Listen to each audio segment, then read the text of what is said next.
What up, my motherfuckers? How y'all doing today? I'm doing good. I'm doing really, really good. This life is fucking incredible, man.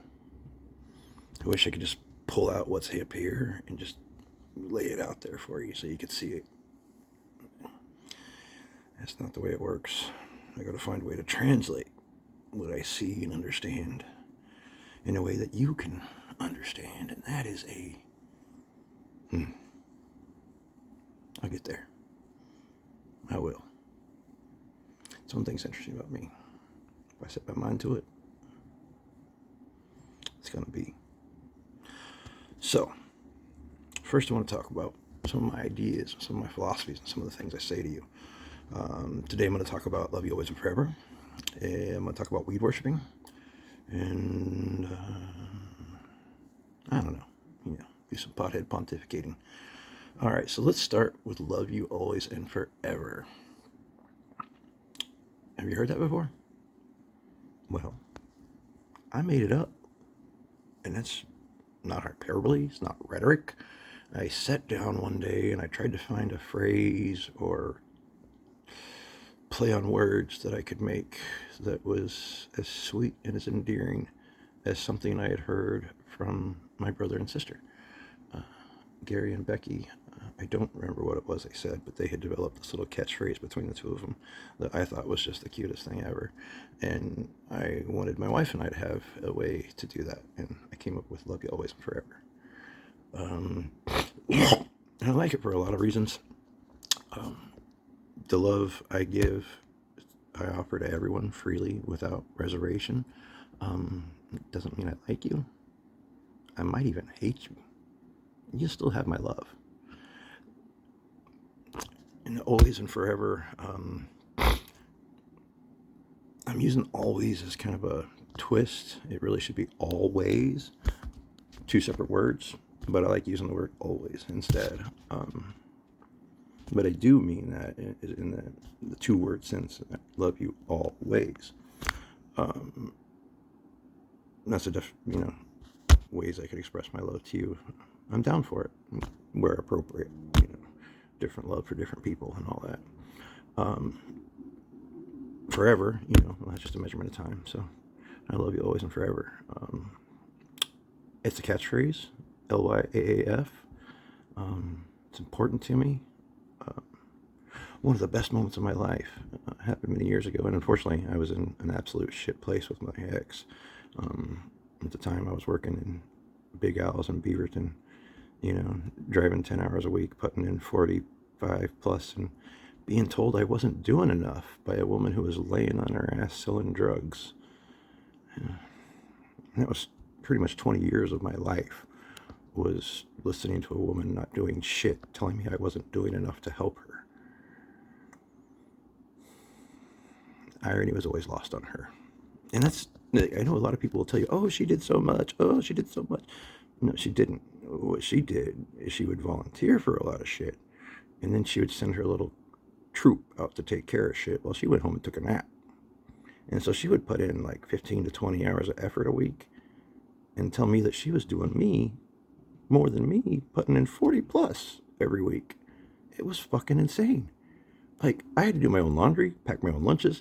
I had a stay-at-home wife. But she had absolutely no responsibilities to me. She had a different definition of love than I did, but she did. I was able to see her express love to others, but there was so much hate and anger from her to me that it got really bad, really bad. And again, I was busting my ass at Big Al's, getting shit on, being disrespected by my chain of command, and she didn't have my back. She wasn't. But I was still trying. I was trying so fucking hard to hang on to that marriage that I had put so much time and effort into. You guys have no idea the amount of shit I put up with from that woman just to protect her and our kids. She just took it all for granted and told everybody it was something different than what it really was. And sadly, they listened to her. I don't fault them for that. They needed to listen to her so that they could keep access to the shit she had. They needed to buy her bullshit. It was the way they turned on me that was the problem. Like, all you people that called me your uncles or your brother or told me you loved me. Yeah, sure. So long as I had money to throw in my pocket, throw out. What are you, right? The fucked up thing, you had your hands in my pockets and you didn't know they were mine. You thought it was the cow laying on the couch. She didn't do shit for any of that. Like, you guys were responsible for that money. She just laid on her fucking couch and got fat. Told me I needed to do more. And sadly, I protected my kid's id for 15 years and reinforced the idea that she was a good person. So here I am. So there I was, coming home one night, so desperately bad, wanting to fix my marriage, to make everything better, and I get to this truck stop. I had to get gas or something. I don't know, stop and get a soda maybe. No, I wouldn't have got soda because I worked at Big Al's. I always filled up before I came home. So I don't know, for whatever reason, I went inside. And I saw this little mirror thing, you know, the little truck stop stands that have the little dragons and the, you know, the mirror display cases. I always like to stop and check those out. And there was one sitting there that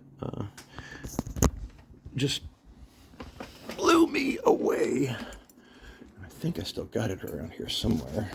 Oh yeah.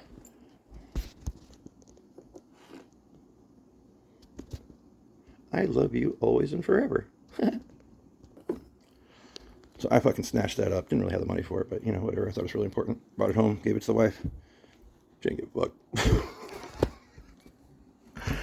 fuck. Anyways, so the love I give to humanity isn't at all the same kind of love I gave to her or to my kids. The love I give to you is very much just as real and valid, but it's just an acknowledgement of your existence and your right to exist and your right to live. It's not an obligation to care, do, or suffer for you, anything like that. I don't know you like that. I will if we cool, but I do love you all, always and forever. And again, when I say that to you, I ain't trying to get in your panties. I'm just accepting your existence. So love you always and forever. What else? You know what? I'm gonna refresh real quick. Be right back.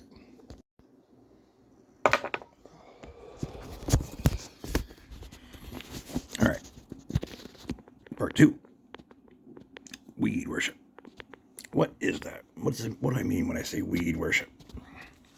A friend of mine, well, no, a man that used to claim to be my friend recently told me that he felt like he couldn't hang out with me because of weed worship.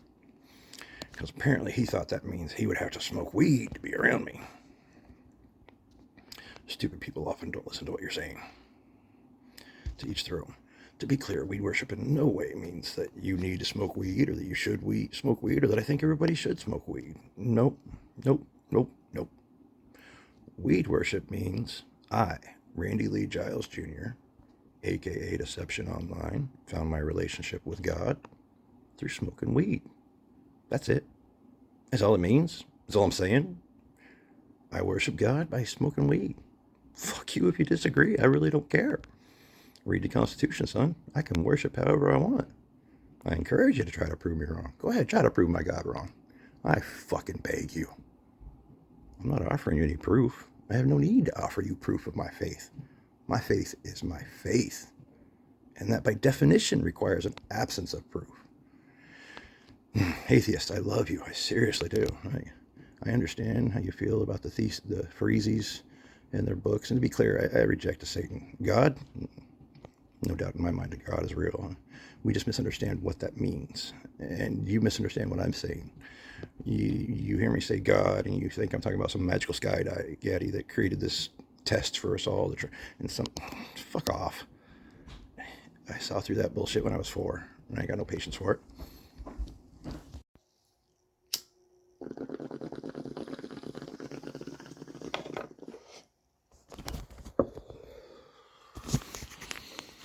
Yeah, I find it magical sky daddy theory is if that helps you find your relationship, I encourage it. You know? Do what you got to do. I don't prescribe to any of that stuff. My God is a scientist. He will watch you die of thirst in the desert and make a note. Should have brought water. Close the case. Move on. we've been given all the tools we need to succeed in our life. It's up to us to use them where and when appropriate to make the best things in our life. And I've known this my entire life. I've just been quite content and comfortable with my life.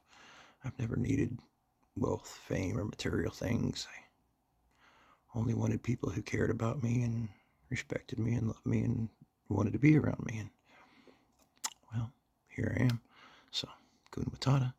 I'm just going to do my thing and love you all always and forever. So, again, weed worship doesn't mean you need to smoke weed. It just means I know that God is real. I'm going to make church to change the world or die trying. Except the latter is probably far more likely. I'm rather content with that. So, smoke weed if you want to. If I can get a few followers to support the notion, then we can get the Supreme Court up off our ass about weed. But if we don't pull our head out of our ass soon, we might not have a Supreme Court or nation to worry about at all. I wish that wasn't a real possibility. Are we great yet?